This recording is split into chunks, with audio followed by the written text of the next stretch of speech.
Hello students, we are going to discuss about transistor. Actually, I am your AD subject teacher. Subject is subject code 18CSS201J. Our subject code 18CSS201J, analog and digital electronics. Under that, our first topic is transistor.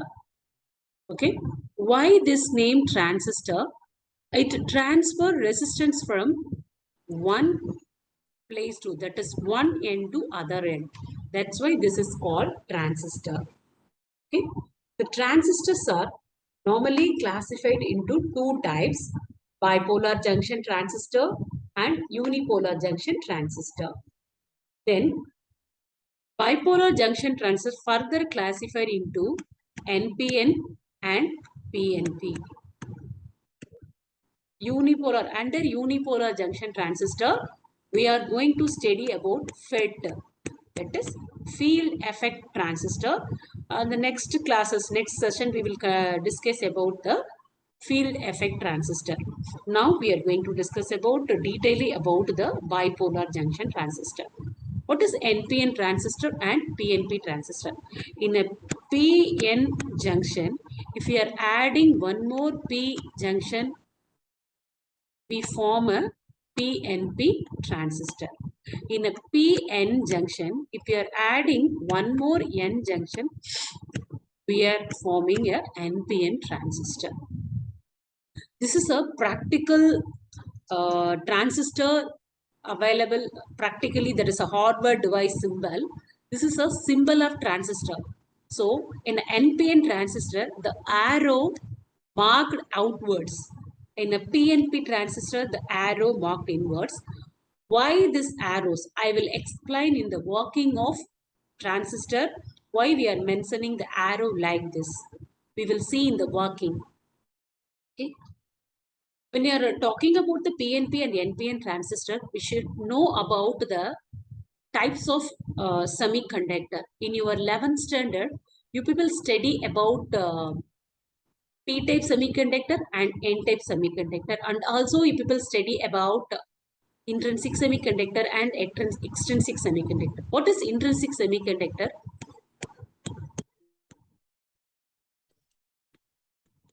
A pure semiconductor is called intrinsic semiconductor. What is extrinsic? A semiconductor with impurities called extrinsic semiconductor. If you are adding impurities with the intrinsic semiconductor, we can form P-type semiconductor or N-type semiconductor.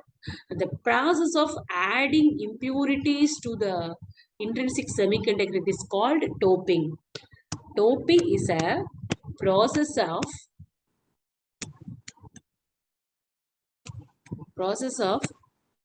or adding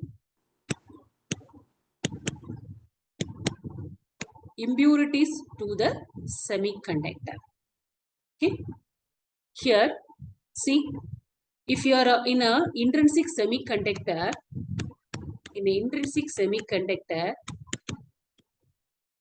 if you are adding P-type impurities, we get P-type semiconductor. What is P-type impurities? It is a pentavalent impurities.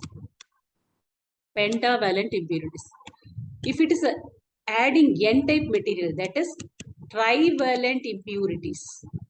That is called N-type semiconductor. So what is doping here? The process of adding impurities called doping. Already we see a semiconductor, that is a transistor consists of three terminal: emitter, base, collector. When you are talking about the construction of the semiconductor, we should talk about the doping level and the width of the layers. First, we talk about the construction of semiconductor. First, we talk about doping level. Emitter. Why it is called emitter? It emits charge carriers. That's why this is called emitter. Why the name collector? Why the terminal name collector? It collects the charge carriers emitted by the emitter. That's why this name collector. What is base? Just an intermediate connection between the emitter and collector. When you are talking about the construction, we should talk about doping and the width. When you are talking about construction of transistor, we should discuss about doping and width. First terminal is emitter. When you're talking about the emitter doping, the emitter is heavily doped. Why it is heavily doped? Because it emits the charge carriers. Hence, it's a heavily doped. When you're talking about the doping level of collector, it is moderately doped. Why it is moderately doped?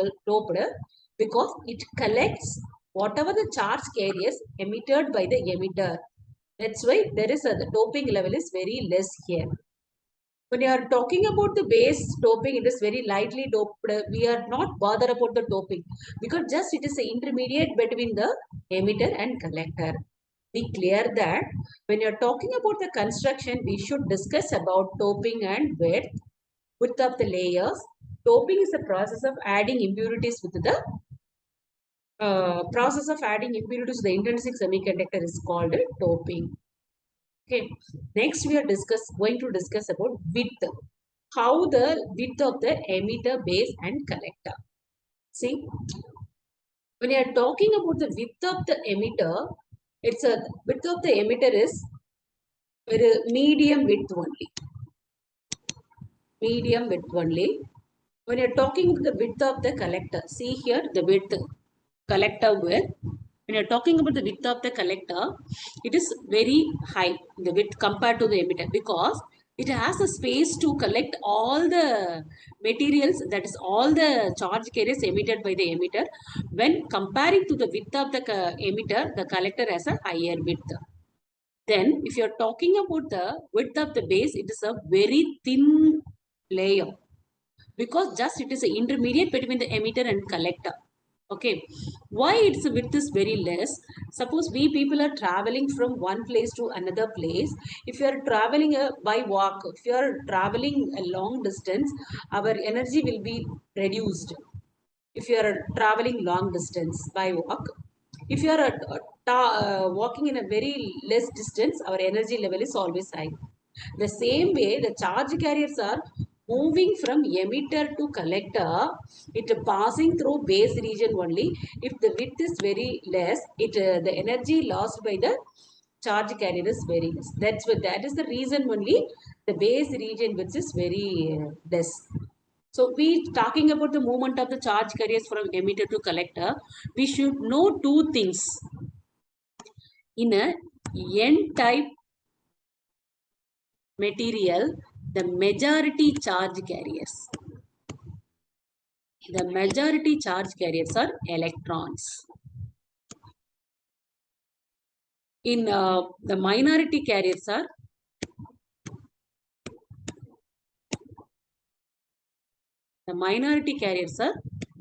holes. Okay. If you are talking about the P-type semiconductor, the majority carriers are holes.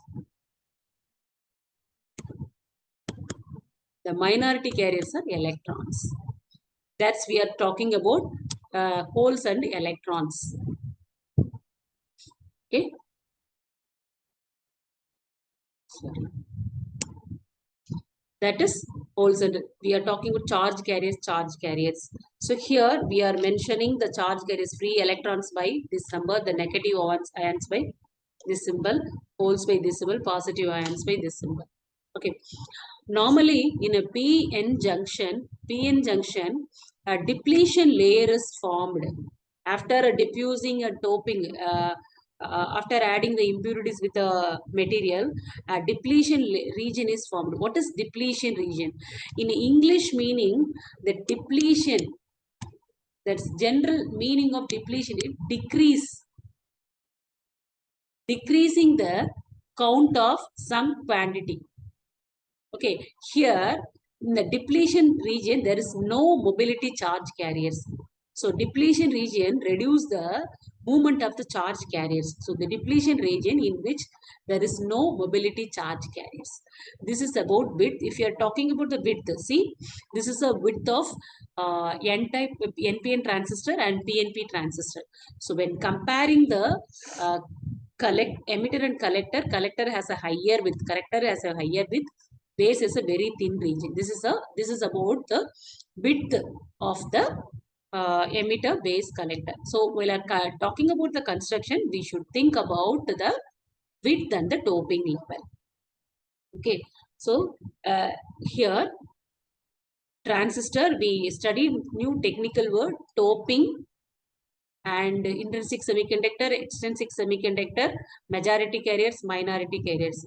So another technical words related here is bias, under bias, forward bias and reverse bias. Bias. So what is biasing? So applying some external voltage to the transistor to working properly, that is called a biasing. To make the transistor working, we apply some external voltage, that is called bias. It has two types of biasing, forward biasing and reverse biasing.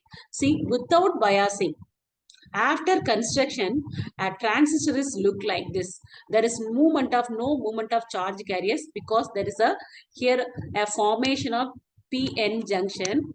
Because of the formation of two PN junction, there is a formation of depletion region.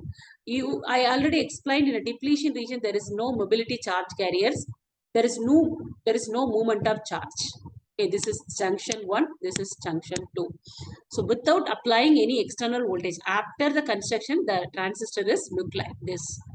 Okay, a transistor consists of 3 terminals, emitter, base, collector, and it has two junctions, J1 and J2. Without applying any external voltage, there is no movement of the charge carriers.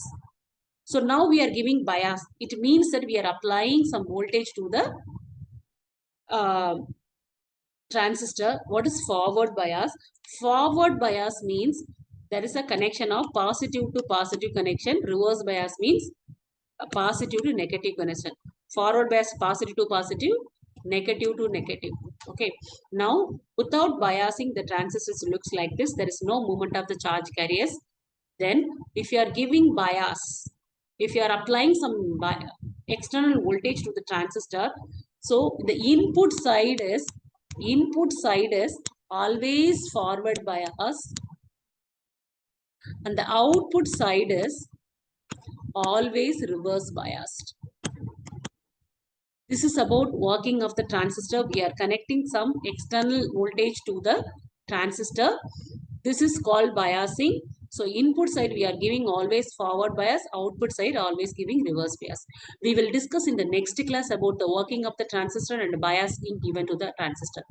Just a summary about this first class.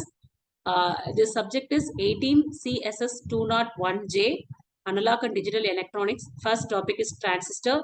Under transistor, we are discussed about BJT and UJT.